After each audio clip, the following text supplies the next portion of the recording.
10h53, quadro direto ao ponto para Heining Tecnologia e Higienização. Atuamos no desenvolvimento de produtos e processos para higienização e desinfecção. Acesse nossas redes sociais, @Heiningen Química. Estamos recebendo Sérgio Diefenbach, promotor de justiça, e hoje até agradecemos aí que fizemos a participação no horário um pouco diferente, até por compromissos da diretora de engenharia da CCR Rodovias, a Thaís Borges, que nos concedeu entrevista na manhã de hoje. E vamos falar aqui sobre aquilo que é um tema que é do cotidiano, né? A decisão difícil de afastar os filhos dos próprios pais. A gente acaba de vir de um final de semana de Dia das Mães, de muita comoção, de homenagem, de carinho, mas também tem esse lado. E a gente falava semana passada, tem mãe que não faz o papel de mãe, tem mãe que, assim como tem o pai. E a questão de afastar os filhos dos próprios pais, isso muitas vezes cabe até ao próprio Ministério Público, né, doutor Diefenbach? Tudo bem? Bom dia. Sim, bom dia, amigos, ouvintes da Rádio Independente. Eu escolhi esse tema para nós conversarmos hoje porque, coincidentemente, desde ontem, ao início da tarde, até agora, até vir aqui, eu só olhei expedientes dessa natureza. E o simples fato de nós intensificarmos o trabalho em expedientes assim nos faz lembrar e refletir do impacto que são cada caso desses. Então, a gente observa a complexidade da natureza humana, das necessidades que surgem e das diferenças que podem acontecer. E esses fatos, infelizmente, eles acompanham a evolução da humanidade, o convívio em sociedade, as dificuldades que muitas vezes mães e pais têm de cumprir a sua função biológica e afetiva de pais e mães, ao ponto de nós termos que, com os mecanismos, às vezes pequenos, de observação, termos que chegar à conclusão de que aquele pai e aquela mãe não conseguem exercitar a função de pai e mãe. E esse afastamento de um filho e de uma filha dos pais é sempre um ato muito traumático, não só para quem sofre, mas também para quem decide, para quem chega no ponto. E esses expedientes todos em que eu estava olhando, acho que eu olhei mais de 20 de ontem até hoje, são quase todos casos em que nós estamos chegando naquela zona limítrofe do tipo assim, ó, não dá mais, não vai dar mais, esses pais não estão dando conta. Alguns é porque não conseguem se livrar da drogadição, outros é porque existe situação de violência no relacionamento, violência extrema com reflexo nas crianças, outros são por maus tratos efetivos contra as crianças. Há casos que são de negligência, simples incapacidade de manejar as crianças no que diz respeito a levar para consulta, a levar na escola, a vestir adequadamente ou prestar alimentação adequada. Há sim casos que são mais graves e assustam também, que são aqueles casos em que a suspeita de que a criança esteja sendo vítima de violência sexual dentro do ambiente familiar, em que a gente acende todos os radares e todas as sinaleiras possíveis de observação. Cada caso é um caso, mas é sempre muito triste observar essa situação. E importante ainda a gente observar que muitas vezes, se a mãe não está em condições, seja por razão de saúde ou por razão de comportamento, às vezes o pai pode estar e às vezes nem o pai nem a mãe estão, mas o avô está. Outras tantas vezes um padrinho, uma madrinha. E nós já encontramos casos, acreditem, que a gente chega a comentar, parece como quando um anjo cai do céu, quando uma pessoa terceira, às vezes é um professor, tivemos um caso de um policial militar, que simplesmente resolvem acolher a vida daquela criança e passam a ser cuidadores. Fora, obviamente, de todos aqueles outros casos em que nós, não tendo alternativa nenhuma, tivemos que colocar as crianças no acolhimento institucional, que são na saída ou no 300 de Gideon, à espera de um encaminhamento para uma família substituta, seja como guarda, tutela ou adoção. São todos casos que guardam muita análise, muita cautela, muita necessidade de informação qualificada. A gente precisa contar muito com o apoio dos conselhos tutelares da região, com as informações das escolas, dos postos de saúde, das estratégias de saúde na família. A gente coleta tudo, a gente tenta fazer um grande mapeamento de que tipo de consulta foi feita, que tipo de medicamento está sendo feito, onde não foi, onde não compareceu.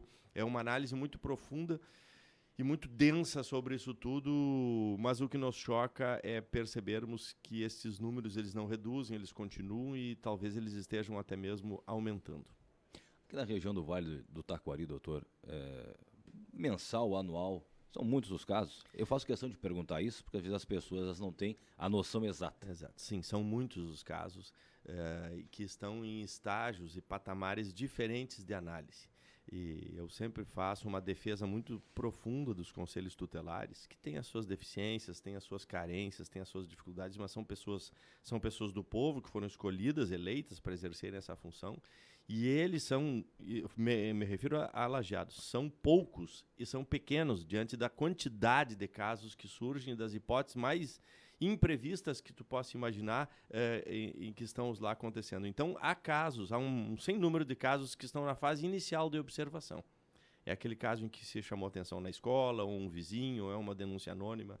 Há outros casos em que já estamos na fase mais intensa, em que já se fez a observação, o Conselho Tutelar já notificou, já encaminhou para um serviço, já está num acompanhamento mais especializado. Há outros casos que nós já estamos acompanhando famílias há anos. Tem caso em que nós iniciamos o acompanhamento da criança e hoje aquela criança já é mãe. Ou seja, de tanto que se acompanhou, ela já entrou na fase da adolescência, já entrou na fase adulta, ela é mãe e nós estamos acompanhando os netos porque são deficiências culturais e às vezes que se repetem em gerações. Então, não raras vezes nós vamos encontrar uma avó de uma família que nós já conhecíamos, de uma mãe que nós já conhecemos e de uma filha que nós conhecemos. São intervenções geracionais de longo prazo. Outros casos nós já estamos no acolhimento institucional, outros tantos casos já foram encaminhados para adoção, em outros casos já foram encaminhados para famílias, a família extensa que se chama, ou seja, o tio, o padrinho, a avó, quem quer que seja daquele núcleo familiar que esteja acolhendo. Então, realmente são muitos casos que acontecem, todos eles tramitam, quando dentro do judiciário, em segredo de justiça, e por isso que talvez, e até é bom que seja assim, que não se tenha essa pulverização de informações. Isso tudo, meus amigos, eu estou dizendo daqueles casos, fora os casos de família, quando existe o pai e a mãe, e a disputa entre o pai e a mãe se torna prejudicial à própria criança. Qual é o perfil desses pais? Faixa etária? Não há mas é na faixa madura, ali dos 20 anos até os 35 anos, quando a vida intensa acontece, né? Enquanto quase que tudo de intenso acontece nesse período, tanto as aproximações quanto as separações. E na vara de família tem se percebido assim, muito intensamente, quase como um adoecimento das pessoas que procuram o sistema de justiça, e muitas delas efetivamente precisando muito mais de médico do que de lei, precisando de psicólogo do que de juiz, precisando de atendimento, de colo, de carinho, de escuta. E o complexo é quando há crianças no meio disso tudo, né? Porque as crianças ficam completamente perdidas, sendo jogadas como se estivessem dentro de uma máquina de lavar roupa, e batem para lá e batem para cá e não compreendem a dimensão de tudo aquilo que está acontecendo. E sim, há um acúmulo de pequenos problemas que podem ter repercussão na fase adulta. Por isso que esses serviços todos, quanto mais fortes forem, quanto mais robustos eles forem, melhores eles terão condições de ajudar essas pessoas. Não de resolver os problemas, porque os problemas são daquelas vidas e é naquelas vidas que deverão ser solucionados. Mas os serviços devem estar quanto mais qualificados e prontos possíveis, como psicólogo, psiquiatra, avaliação neurológica, terapias de toda ordem, porque a complexidade humana ela é muito... Por isso ela é humana, ela não é matemática. Quando você fala em muitos casos na região, pegando a comarca de Lajeado aqui, para a gente ter uma ideia, é mais de uma dezena por mês? Sim, com certeza, com certeza. De afastamento, Ricardo, de pais? Não de afastamento, de casos que surgem para análise.